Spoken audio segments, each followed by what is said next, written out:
Good morning সবাইকে। কেমন আছো সবাই? আশা করি সবাই ভালো আছো আর আমিও ভালো আছি। তো দেখো, আমি আজকের ব্লগটা শুরু করেছি মন্দির থেকে। এটা আমার বাড়ির পাশে, একদম পাশে মন্দির। পায়ে হেঁটে জাস্ট 2 মিনিট লাগে আমার বাড়ি থেকে মন্দির।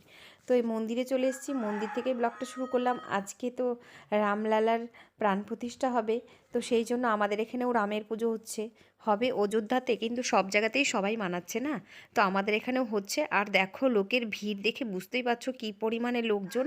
আমি এখানে মন্দিরের উপরে দাঁড়িয়ে, আমাদের এখানে যে রাধাকৃষ্ণ মন্দিরটা, সেই মন্দিরের উপরে দাঁড়িয়ে কিন্তু আমি দেখাচ্ছি তোমাদেরকে। দেখো আমার পিছন দিয়ে কত লোকজন, ভিড় একদম। মন্দিরের পুরো মাঠটা প্রচুর লোকজনের ভিড়। আর ওদিকটাতেও রয়েছে, ওদিকে রয়েছে হাওয়ান হবে, তো মানে যজ্ঞ হবে, তো সেই জন্য অনেক লোকজন। এই দেখো, এরা আবার সুন্দর করে সবাই সেজেছে, রাম সীতা লক্ষ্মণ, মানে পুরো রামের পরিবার। এই দেখো, এইভাবে এরা রেলিতে যাবে, তো সেই জন্য ভাবছি আমিও রেলিতে যাব। যদি যাই তোমাদের সাথে তো অবশ্যই শেয়ার করব। এখন চলো হাবনের দিকটা একটু দেখে আসি। তো এই দেখো, এখানে মন্দিরের উপরে, এবার আমি মন্দিরের নিচে নেমে গেছি, নেমে দেখাচ্ছি। উপরে দেখো কি পরিমাণে ভিড়, মানে প্রচুর লোকজন হয়েছে জানো তো। আর আমার মনে হয় এত লোকজনের মনের আনন্দে আমার আনন্দটা আজকে আরও বেশি হয়ে গেছে।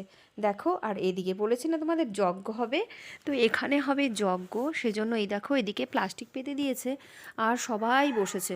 মন্দিরে যদিও ঘাস রয়েছে প্রচুর বসার জন্য, কিন্তু তাও শীতের দিন তো ঘাসগুলো একটু মরে মরে গেছে, আর তার উপরে প্লাস্টিক পেতে দিয়েছে, সেখানেই সবাই বসেছে। দেখো, এটা মন্দিরের মাঠটা, আর আমাদের এই রাধাকৃষ্ণ মন্দিরের মাঠটা কিন্তু অনেক বড়, প্রচুর লোকজন বসেছে।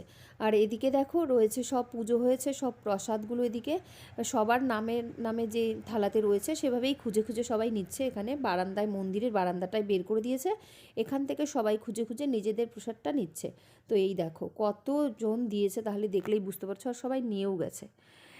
এবারে আমি তোমাদেরকে আসল আমাদের যে ভগবান শ্রীকৃষ্ণ যার মন্দির এটা, তাকে দেখাই। এই দেখো, তার খাটটা এই পাশে রয়েছে, আর এখানে রয়েছে রাধারানী আর কৃষ্ণ ভগবান। তো এই মন্দিরেই আজকে আমাদের রাম পূজাটা হচ্ছে মাঠে। এই দেখো, এখন এদিকে যজ্ঞ শেষ, আর এবার শুরু হয়েছে অঞ্জলি। মানে আগে পুজো হয়েছে, তারপর হয়েছে যজ্ঞ, আর যজ্ঞটাও অনেক বড় হয়েছে। তোমাদেরকে আমি দেখাবো পরে, যজ্ঞ সাজানোর একটা ক্লিপ আমি তুলে রেখেছিলাম। আর এদিকে এখন হবে অঞ্জলি। দেখো সবাই দাঁড়িয়ে গেছে, আর আমি ঠাকুরের দর্শনটা দাঁড়াও ওই সাইড দিয়ে গিয়ে তারপর তোমাদেরকে দেখাচ্ছি। দাঁড়াও, তোমাদেরকে আমি রামলালাকে দেখাতেই পারছি না। এই দেখো, এই যে কি সুন্দর লাগছে না দেখতে বলো। আর চায়ের দিক থেকে কলা গাছ দিয়ে এখানে ডেকোরেশন করেছিল, তার জন্য আমি ভালোভাবে তুলতে পারছিলাম না। এই দেখো, যতটা আমি রেখেছি ততটা তোমাদের সাথেও শেয়ার করেছি, প্রচুর ভিড় ছিল।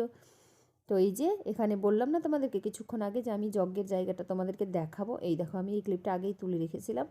এখানে রয়েছে এই যে ওরা গুছাচ্ছিল তখন একটা বড় গর্ত মতন করে, সেখানে কিন্তু এই যজ্ঞটা করা হয়েছে। আর সাইড দিয়ে দেখো সুন্দর করে আলপনা দিয়ে তারপর কলা গাছ পুঁতেছে, সব কিছু করে খুব সুন্দর করে কিন্তু জায়গাটাকে রেডি করা হয়েছিল। এই দেখো উপর ডেকোরেট করেছে কী করে।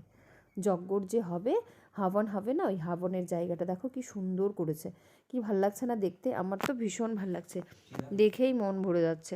আর এদিকে এই যে সবাই এদিকে হাত জোর করে দাঁড়িয়ে আছে দেখো, মানে এত ভিড়, তোমরা দেখে বুঝতে পারছো কত লোকজন। ভীষণ ভিড় ছিল মন্দিরে। ভীষণ মজা করেছি আমরা সবাই মিলে। তারপর রেলিতেও গেছি, আর সেটা তোমাদেরকে আমি শেয়ার করব। এদিকটা দিয়ে হচ্ছিল, এই যে এখানে কিন্তু পুজোটা হয়েছে, আর ওই দাদা আরতি করছিল, তাই ধূপকাঠিগুলো এখানে পুঁতে দিচ্ছিল। তো ভীষণ মজা হয়েছে আজকে। তোমাদের কার এখানে কীরকমভাবে পুজো হয়েছে, কতটা মজা হয়েছে, তোমরা কতটা আনন্দ করেছো আজকে, দীপাবলি মানিয়েছো, সেটা কিন্তু কমেন্টস করতে ভুলবে না। আর এদিকে রয়েছে নেহা, এই যে আর নেহার দুজন ফ্রেন্ড। তো ওরা বলছিল আমাকে যে তোর ব্লগে আমাদেরকে নিবি না, তো তার জন্য ওদেরকেও একটু তোমাদেরকে দেখিয়ে দিলাম। এই দেখো, আর এই সাইডে রয়েছে আরেকজন নেহার ফ্রেন্ড। এই যে এদিকে দেওয়া হচ্ছে প্রসাদ। এই যে ভিড়টা দেখতে পাচ্ছ, এই ভিড়ের মধ্যে যেহেতু পুজো কমপ্লিট হয়ে গেছে, এখন রেলি বেরোবে, তার আগে প্রসাদ দিচ্ছে। এখানে সবাই প্রসাদ খাচ্ছে, আর ওদিকটাতে খিচুড়ি রান্না হচ্ছে। রেলির থেকে এসে তারপর কিন্তু সবাই এখানে খিচুড়ি খাবে, খিচুড়ি তারপর ঘ্যাট হচ্ছে এখানে, সবাই এসে খাবে। আর এদিকে দেখো, ওই যে মন্দিরে সবাই উঠছে নামছে, মানে যে যা পারে যেইভাবে খুশি মজা করছে ভীষণ। আজকের দিনটা সত্যি আমাদের জীবনের একটা ভীষণ স্মরণীয় দিন। আর এটা কিন্তু একদমই দীপাবলির মতো করে আমরা আনন্দ উৎসব করলাম। আর এদিকে দেখো এই যে রেলির জন্য দাঁড়িয়ে গেছি, সবাই দাঁড়িয়ে আছে, ওই দেখো কত দূর পর্যন্ত। আর এখানে দাঁড়িয়ে আছি আমি, আর ক্যামেরাটা ওদিকে করে দাঁড়াও, ওদিকটাও তোমাদেরকে দেখাবো। ওই দেখো পিছন দিয়ে প্রচুর লোকজন, প্রচুর, মানে এত ভিড়। আর মন্দিরের দিকে দেখো এখনও সবাই বেরই হয়নি। ওই যে মন্দিরটা দেখতে পাচ্ছ, কত ভিড় দেখতে পাচ্ছ, শুধু মানুষের মাথা দেখো। মানে আমি ক্যামেরাবন্দি করতে গিয়ে দেখছি যে একদম শুধু মাথাই মাথা দেখা যাচ্ছে। আর এই যে এখন আমরা যাচ্ছি রেলিতে। হ্যাঁ, কিছুক্ষণ ঘুরবো, আমি বেশি সময় ঘুরবো না।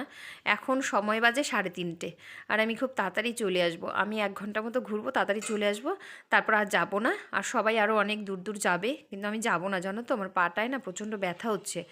আজকে একটু বসিনি, সকালবেলা থেকে বাড়ির কাজকর্ম করে তারপর মন্দিরে এসেছি, তো ভীষণ খাটনি হচ্ছিলো। ওই দেখো সামনের দিকটাতে কত লোকজন, আর এদিকে এই যে আমি, আর এই দেখো পিছন পাশটা, মানে প্রচুর ভিড় হয়েছে। তোমাদের এখানে কীরকম হয়েছে কমেন্টস করতে ভুলবে না কিন্তু, সবাই কমেন্ট করে জানাবে। আর এই যে এখন আমি সামনে চলে এসেছি, একটুখানি সামনের থেকে তোমাদেরকে দেখাই যে সামনে রয়েছে একদম সীতা, রাম, লক্ষ্মণ, মানে রাম লক্ষ্মণ সীতা রয়েছে সামনে। আর এদিক দিয়ে দাঁড়াও, ওই সাইডে দাঁড়িয়ে তারপর আমি তোমাদেরকে পুরোটা দেখাচ্ছি একটুখানি। আমি অনেকটা হাঁটতে হাঁটতে তারপর সামনে এসে এই যে এখানে দাঁড়িয়ে থেকে দাঁড়াও কিছুটা তোমাদেরকে দেখাই, তারপর আমি আবার হাঁটতে শুরু করবো এদের সাথে। আর বেশি দূর যাব না, আমি বাড়িতেও ঢুকে পড়বো। আর একটু গিয়ে দিকে মোড়টা ঘুরে তারপর বাড়িতে ঢুকে পড়বো। ভীষণ মানে পায়ে যন্ত্রণা হচ্ছে জানো। এই দেখো, আর সায়ন তো ধরো এখন মানে বাড়িতে আসলোই ও 3টের পরে, তারপর ও মন্দিরে এত আনন্দ করতে পারেনি, আজকে ওর পড়া ছিল। তো সেই জন্য সায়ন এখন রেলিতে যাবে, ও ঘুরবে যতক্ষণ খুশি, আর আমি বাড়ি চলে যাব। চলো, তো আজকের ব্লগটা আমি এখানেই শেষ করছি। কেমন লাগলো কমেন্টে জানাবে। টাটা।